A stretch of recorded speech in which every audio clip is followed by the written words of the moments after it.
So, hello everyone. Welcome back to our podcast. Hello, hello. This is kind of a continuation of episode 9 where we continue to talk about food, but in a different aspect. I feel like my love life was like a two-part story, and food is now also a two-part story. So we can see the importance of food. Yeah, it's apparently as important as love. Okay. Very, very important. So, in the previous episode, we talked about importance of food culture in general, especially rice. But I thought we'd talk Mm-hmm. about something that a lot of people are always interested in when they go to visit Korea, which is Mm-hmm. convenience stores and delivery food in Korea. The delivery food The culture. delivery food Yes. culture. I already miss Korean delivery food just thinking about it. So, Korean delivery, you can get anytime, anywhere. And I mean anywhere.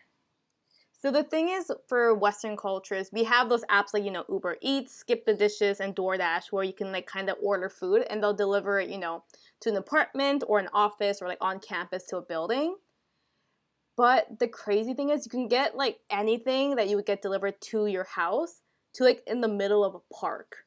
You can get it delivered to the middle of a park and even to like baseball stadiums. Yeah, like it's insane. I've never actually experienced this delivery until like a couple years ago when I was back in Korea. So there's that iconic like Korean like what people will go on dates with or like friends would like hang out together. Mm-hmm. But there's this really famous river in Korea called the Han River, and I think it's famous because it cuts through a city like completely. Yeah. But a lot of people what they like to do there is like go biking and like hike around and walk around and stuff like that. But in the evening, people like to set up like a picnic. You can actually rent like picnic mats and tents at the park because people do this so often. But you can set up like a little tent and you can get food delivered to where you are at the park and eat at the park. Like it's insane. That's true because in Korea, so also I think there's no rule as such where you can't consume alcohol in certain places. So Yeah. you can be drinking alcohol, I think, almost everywhere in Korea, which is why you can Mhm. order like fried chicken and beer, which is like the iconic duo, and you can get it Yeah. delivered to a park and have it there because Yeah. there is no alcohol restriction. And you can order anything that you'd normally get delivered to your home, you could get it delivered to the park.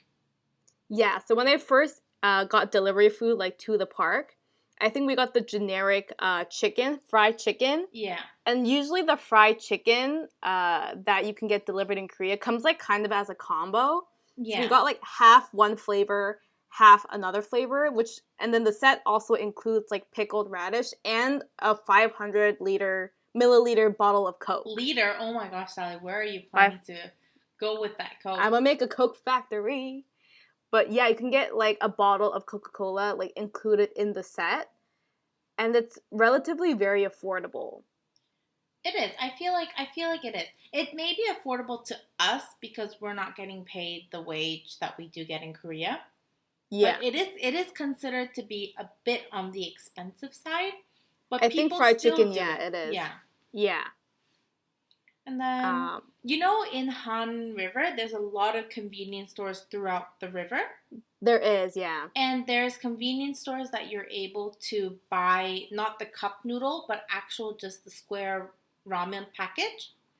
And you Oh, can cook it okay. directly inside the convenience store. So I it'll saw come with that like a video. stainless it'll come in like a stainless like a foil square box, and you would Yeah. put the noodle in there, put the soup packet in there, and you put it on top of a machine. And when you press start, it'll automatically measure out the amount of water for you, and it'll start Mm-hmm. boiling, and it'll give you instructions like on the machine itself. If you want to crack an egg in, you should do it when this much time remains. And they Yeah. say it tastes so bomb. Yeah, so initially, in regular convenience stores, they do have hot water dispensers for people who do get, cup noodles and stuff like that, so they can eat it there right away. Yeah. But especially by that river, they do have that instant, cook it there in a pot because people eat it right outside. Yeah, and And it's in so Korean good. convenience stores, there is um, So it's very common for Korean convenience stores to have seating inside so Yeah. people can sit and eat. And there are, chairs that kind of face the window that are, facing outside. And there are just regular tables inside because it's really common for people to eat inside the store or just right outside the store. Nowadays, the term convenience store, it's not just for convenience, but it's kind of set up like a mini restaurant because now places where there's a lot of people booming, there's actually different floors of convenience stores where you could just buy to take away, but you can buy to cook it and go upstairs to eat it. Mm-hmm. Yeah. Like the food variety that you can get in convenience stores as well, it's freaking amazing. And my favorite is kimbap. Uh, I like the triangle kimbap. That's so the smart thing about like kimbap nowadays, even if you have it in the triangular form or in like the smaller roll form, not the OG like kimbap, Yeah. but there's a piece of plastic that comes in between the rice and the seaweed. So Seaweed. when you get it, it's not soggy. Like it's crisp. Yeah, so there are instructions on this triangle kind of sushi kind of thing. So it asks you to pull this tab down and pull it all around the triangle. And it'll ask you to just touch the corners of the plastic and pull one corner at a time. Then the seaweed just wraps around the rice. Before that, it's encased in a plastic. And not only you can get that at convenience stores, they actually just sell that kind of seaweed separately where you can make like your own kimbap like that at home, which was my Yeah. favorite lunch whenever mom made it. And even the kimbaps, like depending on the flavor, they even say on the packaging, like recommend that you microwave this for this many seconds to have it taste better. And all the convenience stores contain microwaves and that hot water dispenser, so you can like eat it like right away. Yeah, It's convenient, yeah. which is very name fitting. And I feel like Korean convenience stores had a lot of those, those sausages, like or like the fish cakes that are on the stick. And it's Yes, encased in like a plastic cover. You just open the plastic a little bit at the bottom, put it in the microwave for like 30 seconds, and it's so good. it is. It's the easiest way you can think about for the meat. It's like it kind of looks like a skewer. Yeah, So it has like a chunk of meat on like a big skewer piece, and you've just opened the packaging so it doesn't explode in the microwave. If you get that reference, we can be friends. Um, but basically, yeah, you just microwave it right there, and oh, it's so good. I haven't had the skewer thing in a really long time. it is good. And now in Korea, there's like tips and tricks to combine different foods to make it Yes. together. So let's say you had ramen, right? You had a cup ramen. So what you could do is you could get the triangle kimbap and put it in the ramen soup and then put cheese on top and cut up the sausages and put it in the microwave again to make kind of like a spicy risotto. It's kind of like a gourmet cup noodle. Yeah. Because that's the thing. Korean people, what they like to do with their ramen is after you eat the noodles in the ramen, they like putting rice in the soup and kind of eating it as like, dessert rice porridge. But then, I mean, like, Um, apparently noodle carbs are not enough. Like, noodle carbs are not carbs. It has to be rice carbs. it's not. You need more carbs in life. Carbs are I life. know. But then it's not like they just, yeah, but it's not like they just sell Asian food and that kind of simple food. They sell those lunch boxes where it has the rice, different types of side dishes. Like, it kind of looks like a bento box if you can picture it. Yeah, and it's microwavable as well. Yeah, and they also sell like the generic like sandwiches, breads, pastries, little Yeah, buns. burgers, they'll have all of that already as They well. have everything. And Korean convenience stores are not just about food. You can also get necessities there, like you can, if it's raining, they'll sell umbrellas. They'll sell nail clippers. They sell medicine, like simple medicine, like painkillers, stuff like that. You can even send packages. You can get packages delivered, like a post office, and get packages dropped off at the post office. Not a Yeah, post so office, you don't have convenience to store. now go to a post office to send anything. You can just do it directly at the convenience store. And there are, a lot more convenience stores than there are post offices. So it's actually a lot more convenient. Yeah, it's actually such a good idea as well, the way they do it, because you're able to actually send your packages through a convenience store. And when you're receiving packages, instead of getting it delivered to your home, you could choose a certain convenience store to get it delivered to. Yeah, and that, like, you know how convenience stores hold everything? I've actually had to buy an umbrella once because I think on my way home it just started pouring and it wasn't like I was stupid and didn't check the weather forecast. Yeah. And the umbrellas are like $2, $3, and you can actually reuse them if you want to. Like it's not a use one and throw it away. Like Yeah, I've yeah. kept a couple of those umbrellas like at home just in case if one of ours breaks, you can still use it outside and it's completely Mm-hmm. fine. But And they're cool. They're see-through. you know what I think is the most craziest invention in convenience store? What? It's the drinks in the little packets, and you can buy separate ice Oh my cups. god, the freaking lemonades and coffee. Yeah. So in Korea, coffee is life, by the way. People cannot survive without coffee. And Yeah. you know how a Capri Sun looks? Yeah, like a juice Oh pouch. my god, I haven't talked about Capri Sun, but they sell these Capri Sun shaped coffee or like lemonade and things like that. And you can buy separate plastic cups in the freezer with ice in them already. Which is included in the price. And the price is like $1, $1.50. Yeah. Yeah. And then it's just crazy because you can just even buy the cup if you wanted to, but you can Yeah. buy you're like, "Ooh, I'm thirsty, but I want like an ice drink." You walk to the convenience store, you just buy a Capri Sun packet of juice or coffee, whichever one you want, and they have like I'm okay, so they have like lattes, they have like mochas, just americanos, all in like liquid form, and you just pour it over ice and you drink it. It's like that's Yeah, the and the most package is genius thing. also that like easy opening, like you just tear it open type Yeah, of you don't package, need so you don't need scissors or scissors or anything. anything. Yeah, It's a so lifesaver in the summer. in summer it is a lifesaver because I can't go anywhere without it.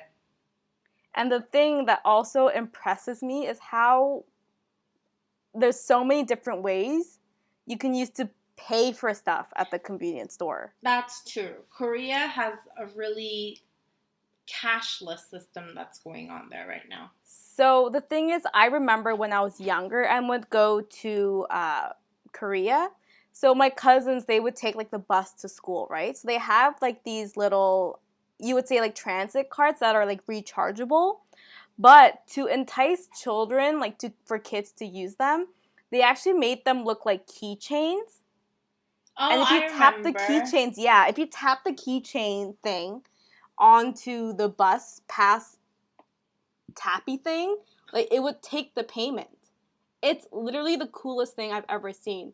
And because kids use that, you can actually activate that specific keychain with like your birthday and everything, like your information, and they'll give you the student discount for Yeah. buses So and they stuff. had different types of card for certain ages because they would get different types of benefits from certain, Yeah. like if you're whether middle school, elementary school, high school, like that. And then the Mm-hmm. thing is, Korea has started that since about 2004, is when they Yeah, that's a started long to time do ago. it's called T money in Korea, and I think it's like transit money. yeah, and that particular chip, since 2000 before 2014 was already implemented in credit cards and debit cards and mobile phones. So you could actually use your mobile phone, your credit card, debit cards to just tap and pay and go since Yeah. before 2014 in Korea. Yeah, so when you would get like your credit card bill at the end of the month, it would show you all your transactions from what you would normally pay, and they would have a separate little section of transactions that you use for transit. So you can see how much you spent actually on transit and everything else that you normally purchase. Yeah, because in Korea, people have their own cars, but the public transportation system is just made so well that Yeah. many people don't own cars, I feel. Yeah, like when I go to Korea, like unless I'm going somewhere specifically with my family, I don't ever take the car. Like I don't ask them to drop me off anywhere. I'll just take the transit and go everywhere I need to go because it's so well connected. Yeah, and that T money, like a transit card, you can get your parents to top off a certain amount. You can use it in convenience stores, and you can use it on most of the vending machines in the subway if you wanted to eat something. So you could actually pay with that transit card. So rather than giving your kids cash, they're able to use that card to pay for bus, for like subway, trains, Yeah. food, everything. And that's the thing. If you run out of money, you can always recharge it at any of the convenience stores. Mm-hmm. Or if you're in like the subway station, they have recharging stations where you Yeah. can recharge it. And it's actually convenient now because the machines also come in different languages. So Yeah, people who that's true. travel, it's really convenient for you to just get like a transit card and just use that to buy stuff and take like the transportation. Yeah, that's But true. it's so easily accessible now. So I recommend anyone, like my friends who come to Korea, to get a transit card because it's a lifesaver. I mean, it costs about $5 to get the card, but then Yeah. I feel like it's worth it because the card doesn't expire from what I remember. No. You The can just money doesn't expire the either. money doesn't expire. You can just keep using that card. So I have one card now and I just keep using that card whenever I go back to Korea. Yeah, and also it's really they have really cute designs. So like if you like BTS or whatever, they probably have designs for those I cards think too. I'm probably, but then also I think so. but then it's also in Korea now a lot of bank transfers are mobile. Yeah. But even like the really famous Kakao Talk in Korea, they have like their own Kakao Which is like a Taxi. messaging app. Yeah, they have. It's a kind of like WhatsApp, but they have like their own Kakao Taxi, Kakao Bank. Yeah. It's crazy. Like they've kind of built an empire like that, and you're really able to use Kakao for everything. To order taxis instead of just flagging one down on the street, and you can use that to do certain bank transfers as well between people who have Kakao. And I think there was no fee for doing that, which is why a lot of people wanted it. But they Yeah. did a research on why so many people signed up for Kakao the moment it came out. And Mhm. then the bank, Kakao couldn't actually publish that information because the answer was quite silly. Do you know what What the was answer it? was? No, I don't. The answer was because the characters on the credit cards were so cute, they just wanted them. That's what I actually wanted to do. So I went to make a bank account in Korea. Yeah. And I think one of the options, like, it's not the bank account I made, so I didn't get it. Yeah. But I think if you made, like, a certain account, you got a credit card with the Kakao Talk, like, characters on them. Yeah. And I wanted to tell mom I wanted that, but I, like, kind of couldn't because that's a stupid move on my part. But they actually really tempt me on getting stuff because they're so cute. Do you know how much money I've spent on the app to buy emoticons? Each emoticon set costs, like, $1.50 to $2, Yeah. and I have like 40 of them. It's not even funny. But then the thing is, like, even banks are trying to research why it was such a boom, and they couldn't really release, like, tell their superiors, oh, it's because the characters are cute, you know? Yeah. Because that kind of doesn't really make sense, technically, if you think about it. Because you would think that they have some certain benefits or something that are making people move to that bank, but no, it's just because the characters are cute. How Literally, simple. I wanted that card because it had Ryan on it, and I like really wanted it, but I couldn't think of a reason I could convince mom to get me one. Yeah. But then I'm looking at some numbers here, and it says that by the This end... is Spit and Facts. Yeah, fact time. By end of 2014, the T-Money itself, the chip, was used in 43 million transactions daily in Korea. Mm-hmm. And Korea's goal was to try to go cashless by 2020, which I'm sure they haven't gone completely It's already cashless. but it's pretty much cashless unless you're going to street vendors. Yeah. Korea is pretty much cashless, I feel. You won't see signs in Korea that says like cash only like that. The only time you need cash is when you go to like an arcade or something and you need coins to put in the arcade machines. Yeah. So I think that is literally the only time I use cash. So in 2016, they wrote that I'm just trying to read it because only about 20% of all payments in Korea are made in cash, which is among the lowest in the world, and that was 2016. Yeah, now it's probably a lot lower, I would think. Yeah, so Korea has just simplified everyone's life by putting everything electronically rather than paper. Because I think also I'm not like knowledgeable in this, but I'm sure printing money costs money as well, doesn't it? I can't answer that question. I think because that's I how don't know. inflations occur. Like if you print more money, the value of the Its money worth of it's drops, lower, yeah. which is why the number of zeros that are on the money increases because the value of the money decreases. Oh my god, what am I saying? I don't know. Yeah. Something like that. If someone knows economics, you can comment and let us know because obviously we're very educated. Yeah, in we're economics. so educated.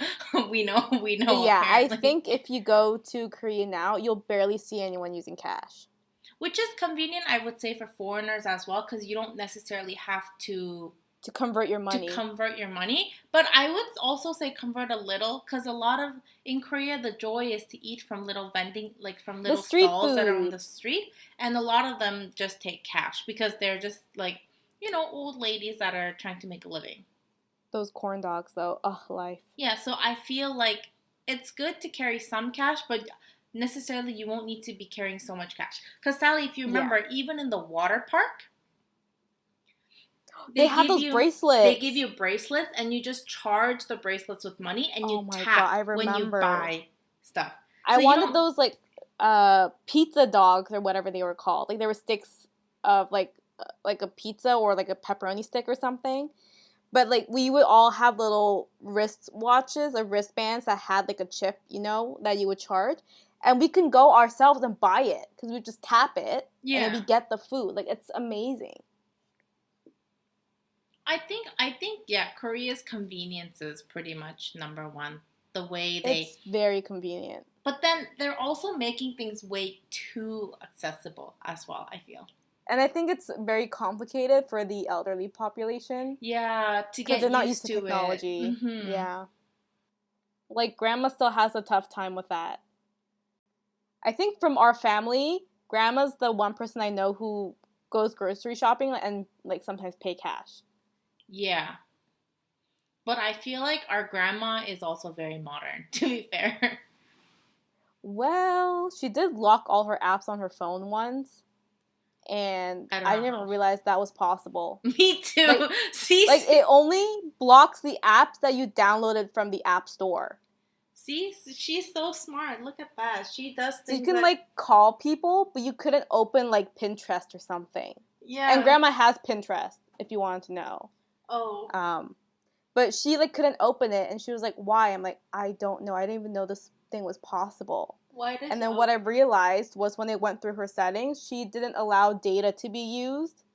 Yeah, because I remember once her data was open and our auntie almost had like a heart attack because she was watching like videos that are like 20 minutes long using data.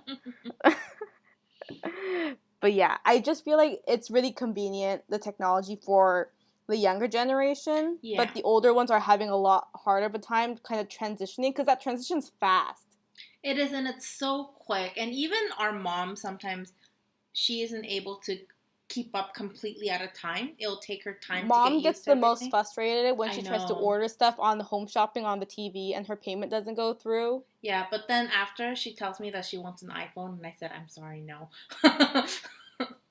Yeah, no. Woman, if you're having difficulty with the Samsung, I can't give you an iPhone. That's gonna be way. But I think that's all I have to say with convenience food. But just, after COVID and everything's over, if you guys get a chance to travel, please come to Korea and just have a look. It's a really awesome country. So much food that you can try. So many places to visit. It's seriously so much fun. But I'm pretty sure Sally would want to go back. Number 1 is family, but number 2 is food. Yes, because I have the taste buds of a 40-year-old man in Korea. Yes, you do. And those types of foods I can't get here no matter what. So I would have to get it in Korea. That's true. But Sally, do you want to sign us off for this podcast? Yes. So I hope you guys enjoyed this episode. You guys can order some food after this, to kind of fulfill your hungry stomachs. Talking about it made me hungry. I know. You can find us on Spotify and Apple Podcasts, and you can find us on Instagram at Mixing Cultures Podcast, where we try to upload a preview of each episode and let you guys know when our episodes are live. Thanks a lot for everyone for all the support so far. And we hope you guys had a lovely Christmas and you're enjoying the new year so far. And everyone, until the next episode, see you guys. Thank you. Bye Bye bye. bye.